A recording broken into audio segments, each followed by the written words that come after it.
Hey guys, welcome back to shining line. तो आज हम बात करने वाले हैं पावर ऑफ कंपाउंडिंग के बारे में। इसे हम एक सिंपल से एग्जांपल से समझेंगे और फिर आगे हम इसे डिटेल में समझेंगे। मान लीजिए कि 3 दोस्त हैं, रोहित, मोहित और राहुल। तीनों आइडेंटिकल हैं, मतलब same weight, same eating habits और सेम एक्सरसाइज हैबिट्स। इन तीनों का वेट भी एक्जैक्टली सेम है, 70 kg। इन तीनों को हर शाम स्नैक्स में बर्गर खाने की आदत है। तीनों की ईटिंग हैबिट्स में एक चेंज आता है। रोहित नाश्ते में एक एक्स्ट्रा बर्गर खाने लगता है, मोहित शाम को बर्गर खाना बंद कर देता है और राहुल अपने में कोई चेंज नहीं लाता। अब 5 साल बाद रोहित जो कि एक्स्ट्रा बर्गर खाता था, उसका वेट 90 kg हो जाता है, जबकि राहुल का सेम वेट ही रहता है।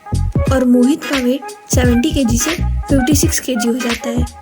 हर रोज सिर्फ एक एक्स्ट्रा बर्गर खाने से रोहित ने 25 kg वेट गेन किया, जो फाइनली बीट कर सकता है हाई कोलेस्ट्रॉल लेवल, फ्रस्ट्रेशन और बाकी की बीमारियों को। पॉइंट ये है कि एक छोटा सा चेंज लंबे समय में एक कंपाउंड इफेक्ट क्रिएट कर सकता है। कंपाउंडिंग को मैं आपको एक दूसरे एग्जांपल से समझाती हूँ। एक आदमी एक बार जॉब के लिए इंटरव्यू देने गया और वो इंटरव्यू में सेलेक्ट भी हो गया। ऑफिस के एचआर ने उसे सैलरी डिस्कस की और कहा, तुम्हारे पास 2 ऑप्शन है। पहला 1 लाख रुपए पर मंथ की सैलरी और दूसरा 1 रुपये पर मंथ की सैलरी। बस इसमें फ़र्क सिर्फ इतना है कि आपको हर महीने इसका डबल मिलता रहेगा।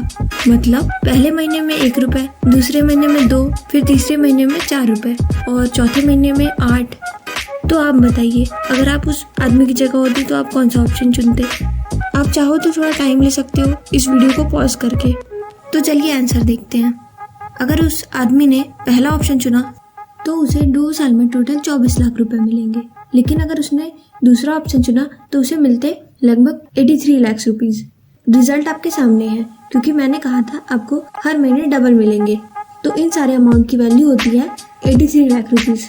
अब दोस्तों, क्योंकि यहाँ पे पैसे डबल हो रहे हैं हर महीने, तो ये 100% मंथली रिटर्न हुआ, जो रियलिटी में पॉसिबल नहीं है। लेकिन इससे हमें बहुत कुछ सीखने को मिलता है। सबसे पहले आप नोटिस करोगे तो ये 83 लाख रुपीज़ में से आधी वैल्यू आपको लास्ट मंथ में मिलेगी और पहले महीने में सिर्फ 1 रुपये। मतलब स्टार्ट में आपको लगेगा ही नहीं कि आपकी कोई प्रोग्रेस हो रही है, और इसीलिए स्टार्टिंग में बहुत से लोग गिव अप कर देते हैं। Albert Einstein said that compound interest is the 8th wonder of the world. He who understands it earns it, he who doesn't page it. इसका मतलब ये है, जो कंपाउंडिंग के कॉन्सेप्ट को समझ गया वो अर्न करेगा और जो नहीं वो पे करेगा। आज की महंगाई में credit card companies high interest rate charge करती हैं। अगर आप कोई क्रेडिट कार्ड लेते हैं तो आपको 30 से 40% का इंटरेस्ट रेट भरना होता है। अगर आप इतना परसेंट इंटरेस्ट भरेंगे तो आपकी वेल्थ कम नहीं, धीरे धीरे इतनी कम हो जाएगी कि आप बेसिकली अमीर भी होंगे तो भी गरीब हो जाएंगे। सिमिलरली, अगर आप लोन लेते हैं और आप 15 से 20% का इंटरेस्ट रेट भरते हैं तो आप अमीर नहीं हो सकते और गरीबी भी दूर नहीं है। कंपाउंडिंग इतना पावरफुल क्यों है? चलिए अब इसे एक दूसरे एग्जांपल से थोड़ा डिटेल में समझते हैं। मान लो राम और श्याम 2 दोस्त थे। दोनों ने 1 लाख रुपए इन्वेस्टमेंट ऐसी जगह पर किया जहाँ पर उन्हें 15% रिटर्न मिलता है। तो 1 साल बाद दोनों को 15,000 रुपये का रिटर्न मिलेगा। राम ने उस 15,000 रुपये को विड्रॉ करके एक नया फ़ोन ले लिया, लेकिन श्याम ने इसे इन्वेस्टेड रखा, विड्रॉ नहीं किया। तो अगले साल दोनों को वापस 15% का रिटर्न मिलेगा और राम उसके 15,000 के रिटर्न को वापस विड्रॉ कर लेता है। लेकिन श्याम को 15,000 की जगह 17,250 रुपये का प्रॉफिट मिलेगा, क्योंकि श्याम ने अपने 15,000 को भी इन्वेस्टेड रखा। तो इस 15,000 ने भी 15% अर्न किया। तो ये 15,000 का 15% होता है 2,250 रुपये।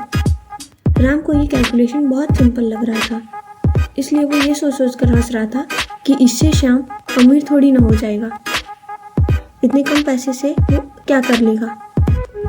लेकिन क्योंकि श्याम कंपाउंडिंग के सीक्रेट को जानता था, इसलिए वो चुप रहा।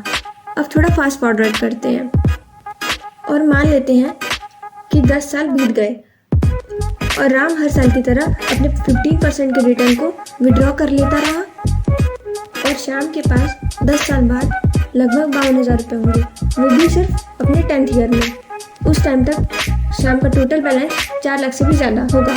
एक तरफ राम को अभी भी हर साल केवल 15,000 मिल रहे हैं और दूसरी तरफ शाम को 50,000 मिल रहे हैं। दोनों का इन्वेस्टेड अमाउंट सेम था, रेट ऑफ रिटर्न भी सेम था। फिर इतना डिफरेंस कैसे हुआ? दोस्तों ये सिर्फ इसलिए हुआ क्योंकि एक बंदा अपनी लाइफ सिंपल इंटरेस्ट के रूल से जी रहा है और दूसरा बंदा अपनी लाइफ कंपाउंड इंटरेस्ट के रूल से जी रहा है। अब दोस्तों आप मानो या ना मानो, लेकिन बहुत सारे मिडिल क्लास लोग इस कंपाउंडिंग के पावर को समझ ही नहीं पाते, क्योंकि हमें कंपाउंडिंग के कॉन्सेप्ट को स्कूल में सिखाया जाता है, लेकिन ये बहुत कॉम्प्लेक्स फार्मूला के जरिए सिखाया जाता है। लेकिन आप देख सकते हैं ये कॉन्सेप्ट कितना सिंपल है। स्कूल में लोगों को सिंपल इंटरेस्ट का कॉन्सेप्ट अच्छे से समझ में आता है और इसीलिए लोग अपनी पूरी ज़िंदगी और अपने सारे इन्वेस्टमेंट डिसीजन सिंपल इंटरेस्ट के अंडरस्टैंडिंग के बेसिस पर ही लेते हैं। और दोस्तों मैं एक रियल एग्जांपल भी दे दूँ तो जब भी अगर लोगों को स्टॉक मार्केट में थोड़ा सा भी प्रॉफिट होता है, जैसे कि आप 1 लाख रुपए इन्वेस्ट करते हो और उसी मार्केट की वैल्यू 15% से बढ़ जाती है और आपका 15,000 का प्रॉफिट हो जाता है, लोग अक्सर उस छोटे से प्रॉफिट को बेचकर फ्री मनी समझकर इंजॉय करते हैं। इसलिए दोस्तों कंपाउंडिंग को अच्छे समझने के लिए हमें इसके 2 इम्पॉर्टेंट कंपोनेंट्स को समझना बहुत ज़रूरी है और यही इस वीडियो का इम्पॉर्टेंट पार्ट है। पहला है रेट ऑफ कंपाउंडिंग। चलिए हम इसे एक एग्जांपल से समझते हैं। मान लो 2 फ्रेंड्स हैं, निखिल और राहुल। दोनों 25 साल के हैं और दोनों के पास 5 लाख रुपए सेव हैं। क्योंकि दोनों ने पैसा बहुत मेहनत से कमाया है तो दोनों को सबसे सेफ और सबसे अच्छी जगह चाहिए इसे इन्वेस्ट करने के लिए। पहला जो निखिल है वो इन पैसों को 2 हिस्सों में बांटता है। पहले 2.5 लाख वो एफडी में डालता है और बचे हुए 2.5 लाख वो गोल्ड में इन्वेस्ट करता है। और दूसरी तरफ राहुल भी अपने 5 लाख रुपयों को 2 हिस्सों में बांटता है। 2.5 लाख वो एक बड़े बैंक के सेविंग्स अकाउंट में रखता है इमरजेंसी के लिए। बाकी के 2.5 लाख वो इक्विटी फंड में इन्वेस्ट करता है जिससे उसे एवरेज स्टॉक मार्केट का रिटर्न मिल सके। अब थोड़ा फास्ट फॉरवर्ड करते हैं और 25 साल बाद क्या आप गेस कर सकते हो कि उन दोनों की इन्वेस्टमेंट की वैल्यू कितनी होगी? चलिए देखते हैं। निखिल को एफडी से मिला 7% इंटरेस्ट, जिससे उसके 2.5 लाख की वैल्यू है 6.8 लैक्स और गोल्ड से उसे मिला 9% का रिटर्न, तो उसके गोल्ड की वैल्यू है 8.1 लाख। गोल्ड का लॉन्ग टर्म रिटर्न फ्लक्चुएटिंग होता है, लेकिन आपको 8 से 9% का रिटर्न मिलता है। तो निखिल के 5 लाख का इन्वेस्टमेंट अब लगभग 15 लाख का होगा। लेकिन दूसरी तरफ राहुल का इमरजेंसी फंड उसके सेविंग्स अकाउंट में 4% से ग्रो होकर 5 लाख हो गया है, लेकिन उसका इंडेक्स फंड 17% से ग्रो होकर बन गया है 1.26 करोड़। तो उसके 2.5 लाख की वैल्यू अब हो गई है टोटल 1.3 करोड़। जब आप यंग होते हो अपने 20s या 30s में, तो आपके पास रिटायर होने के लिए बहुत टाइम होता है, तो आपको किसी डेब्ट फंड में जैसे बैंक एफडी में या और भी किसी फालतू स्कीम्स में जहाँ पर आपको 8 से 10% का रिटर्न मिलता है, वहाँ आपको इन्वेस्टमेंट करने की ज़रूरत नहीं है। अगर आपके पास इमरजेंसी फंड है और ज़रूरी इंश्योरेंस पॉलिसीज़ हैं, तो फिर ये सब स्कीम्स आपके कुछ काम की ही नहीं है। ये सब आपके रिटर्न को कम करती हैं। आपको अपने इन्वेस्टमेंट को और इंश्योरेंस को दोनों को अलग ही रखना है। फाइनली दोस्तों मैं आपको एक एक्सेल एग्जांपल दिखाती हूँ जिससे आप कंपाउंडिंग कंपोनेंट टाइम को अच्छे से समझेंगे। हम वही 2 फ्रेंड्स निखिल और राहुल का एग्जांपल लेते हैं। दोनों हर महीने 15,000 रुपये का इन्वेस्टमेंट करते हैं।